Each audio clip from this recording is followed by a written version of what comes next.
जो आपके अधिगम और संप्रेषण के साधन हैं उनके अंदर आपको बार बार एक प्रश्न आ रहा था, बार बार आपको कंफ्यूजन कर रहा था, और कंफ्यूजन के प्रसंग में आप ये रखो, प्रक्षेपित और अप्रक्षेपित साधनों का मतलब क्या होता है, प्रोजेक्टेड और नॉन प्रोजेक्शन। देखो कैसे, आप इसमें एक छोटी सी बात समझ लो, प्रक्षेपित सामग्री और अप्रक्षेपित सामग्री में एक नाम मात्र का सा अंतर है। ऐसी कोई भी चीज, ऐसी कोई भी वस्तु जो एक जगह रखी हुई हो और उसकी स्क्रीन दूसरी जगह पर बनती हो, उसकी स्क्रीन दूसरी जगह पर बनती हो, तो ऐसी सामग्री को हम कहेंगे प्रक्षेपित सामग्री। जिसमें जो वस्तु अपना अधिगम या संप्रेषण करवा रही है उससे दूर एक स्क्रीन बनती हो, उसको हम कहते हैं प्रक्षेपण। अर्थात स्क्रीन का होना आवश्यक है, जहां पर स्क्रीन दूसरी जगह बने उसको हम कहेंगे प्रक्षेपित सामग्री। प्रक्षेपण का शाब्दिक अर्थ है फेंकना, और फेंकने के प्रसंग में दूसरी जगह फेंका जाएगा, दूसरी जगह उसकी स्क्रीन बनेगी। इस तरह से आप याद रख सकते हैं। और जो नॉन प्रोजेक्शन है, नॉन प्रोजेक्शन में इसके अलावा जितनी बच गई वो सारी के सारी अप्रक्षेपित सामग्री कहलाएगी। जैसे मान लो प्रोजेक्टर, जिसका नाम ही प्रोजेक्टर है, तो वो प्रक्षेपित मानी जाएगी। OHP, उसके साथ में प्रोजेक्टर जुड़ा हुआ है।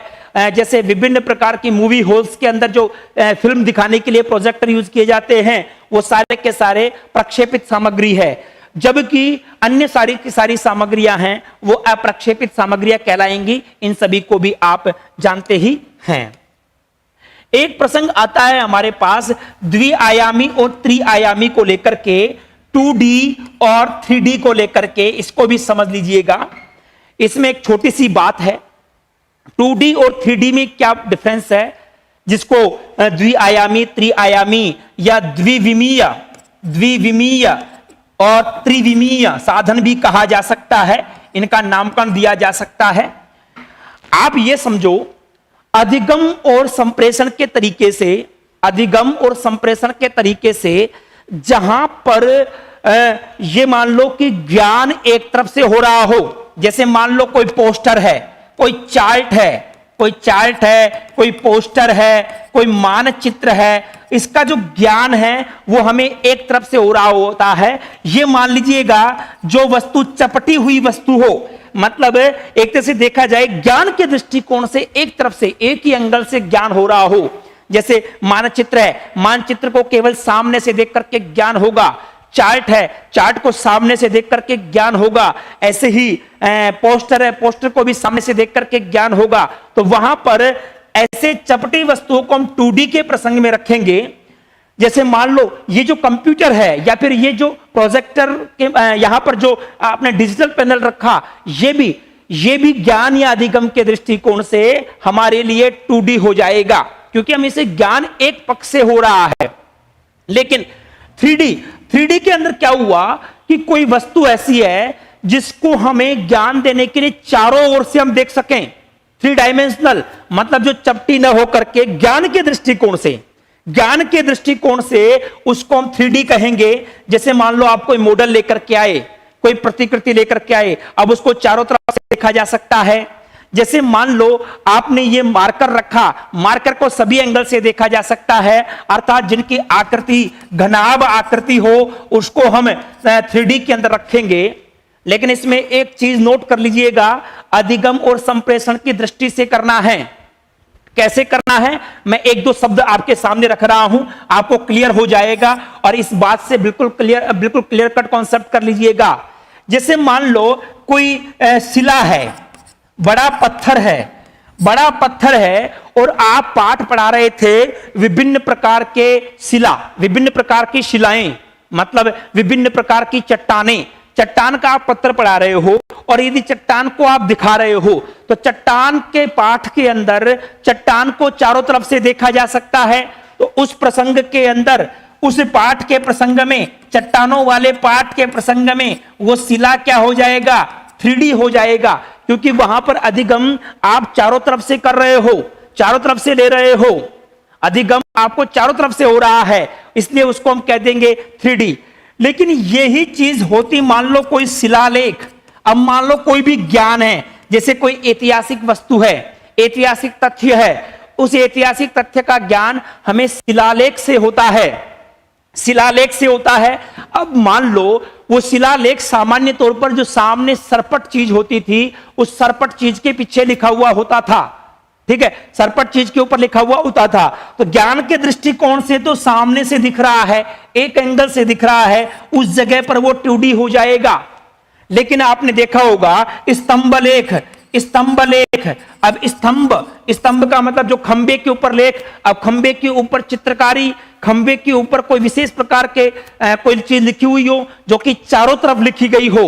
अब खंबा तो चारों तरफ से हो सकता था ना, तो वो कहां पर पहुंच जाएगा, 3D में पहुंच जाएगा। और यदि कोई ताम्रपत्र इत्यादि आ जाए, अब ताम्रपत्र एक तरह से सर्टिफिकेट की तरह हुआ करता था, उसको यदि हम रखेंगे तो वो भी कहां पर आ जाएगा, 2D के अंदर आ जाएगा। आप हमेशा ये ध्यान रखो, अधिगम के दृष्टिकोण से आपको चेक करना है। अधिगम, जैसे ग्लोब की बात पूछ रहे हैं, ग्लोब के अंदर जो ज्ञान होता है वो चारों तरफ से हो सकता है, इसलिए उसको 3D के अंदर स्वीकार करेंगे। ध्यान रखना, ग्लोब को आप 3D के अंदर स्वीकार करेंगे, जबकि आपका जो मैप है, मानचित्र है, वो मानचित्र आपका 2D के अंदर रहेगा।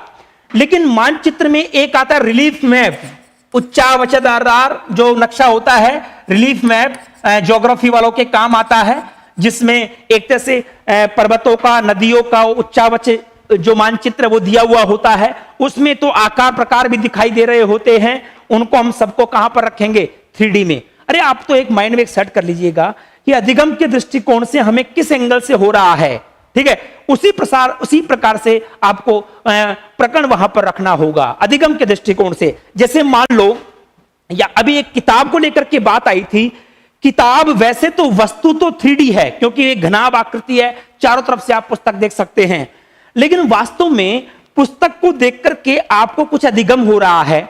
अधिगम कैसे हो रहा है, आप उसके ऊपर कुछ लिखा हुआ संधि समास, उसको देख करके पढ़ रहे हैं, वो तो एक ही एंगल से है। उस दृष्टिकोण से पुस्तक का जो ज्ञान है, पुस्तक के जो पन्नों के ऊपर लिखा हुआ ज्ञान है, उससे आपको अधिगम हो रहा है, तो वहां पर वो 2D रहेगा। यद्यपि बुक तो एक घनाभ आकृति की है, तो आपको हमेशा एक एंगल देख करके, किस प्रकार से आपको एंगल देखना है, उसी को आपको रखना होगा। इनका एक प्रश्न आया कि होलोग्राम के अंदर एंगल प्रोजेक्शन क्यों नहीं है। ये बात बिल्कुल अच्छी बात कही है। होलोग्राम क्या होता है, सुन लीजिएगा। होलोग्राम में वास्तव में कोई स्क्रीन, कोई दीवार के ऊपर स्क्रीन या पर्दे के ऊपर स्क्रीन नहीं बनती। इनका प्रश्न बड़ा लॉजिकल है। होलोग्राम को आप प्रक्षेपित में क्यों नहीं रखते। होलोग्राम के अंदर क्या होता है, होलोग्राम के अंदर एक, जैसे मान लो यहां पर इस जगह कोई कार बनानी है, अब वहां पर कोई दीवार या स्क्रीन नहीं होती, विभिन्न प्रकार से लाइट तो आ रही है, लाइट आ रही है, जो भी प्रकार है लाइट आकर के इकट्ठा होकर के एक आकृति विशेष बन रही है, एक मनुष्य की आकृति बन रही है। यद्यपि यहां पर लाइटिंग चारों तरफ से आ रही है, तब जाकर के एक कार या मनुष्य बन रहा है, लेकिन ध्यान रखना इसके अंदर कोई स्क्रीन नहीं है, कोई पर्दा नहीं है। पर्दे के ऊपर बनती तो ये प्रोजेक्शन हो जाता, प्रक्षेपण हो जाता, लेकिन पर्दा नहीं है, इस वजह से वो जो प्रक्षेपण नहीं माना जाएगा। इसी प्रकार से जैसे आप में से पूछ रहे हैं गुहा लेख, गुहा का मतलब जो गुफाओं के अंदर लेख है। अब गुफाओं के अंदर जो लेख है, गुफा लेख एक चट्टानों के ऊपर हुआ करता है, एक तरफ से हमें ज्ञान होता है, जब तो हो जाएगा लेख के दृष्टिकोण से तो 2D, लेकिन केवल गुफा की बात करें तो गुफा को तो आप चारों पक्षों से, अंदर से भी, बाहर से भी, एंट्री पॉइंट भी, सभी एंगल से उसको आप रखेंगे। गुफा को आप 3D रखेंगे, जबकि गुहा लेख जो है वो 2D हो जाएगा। एक आ रहा है डायोग्राम, एक तरह से जो बार बार डायोरामा आपको बार बार आ रहा था, तो डायोरामा एक तरह से मॉड्यूल टाइप में हुआ करता है, मॉड्यूल जैसा ही हुआ करता है। इसको भी आप जो 3D के अंदर ही स्वीकार करेंगे। तो सामान्य सा अंतर आप इनके बीच में ये रखें। और एक सबसे महत्वपूर्ण जो चर्चा मैं कर लेता हूं वो है मूल्यांकन के भेद। अब सुनो, वैसे तो मूल्यांकन के भेद के तरीके अनेक हैं। मूल्यांकन कह दीजिएगा, चाहे आकलन कह दीजिएगा, इवेल्युएशन और आजकल जो असेसमेंट है, लगभग उसको हम यहां पर समानार्थी रख सकते हैं परीक्षा एजुकेशन के दृष्टिकोण से। लेकिन वास्तव में ये मूल्यांकन के जो भेद हैं, मूल्यांकन के भेदों को लेकर के देखो, दो चीज तो सबसे पहले हैं। एक तो आंतरिक मूल्यांकन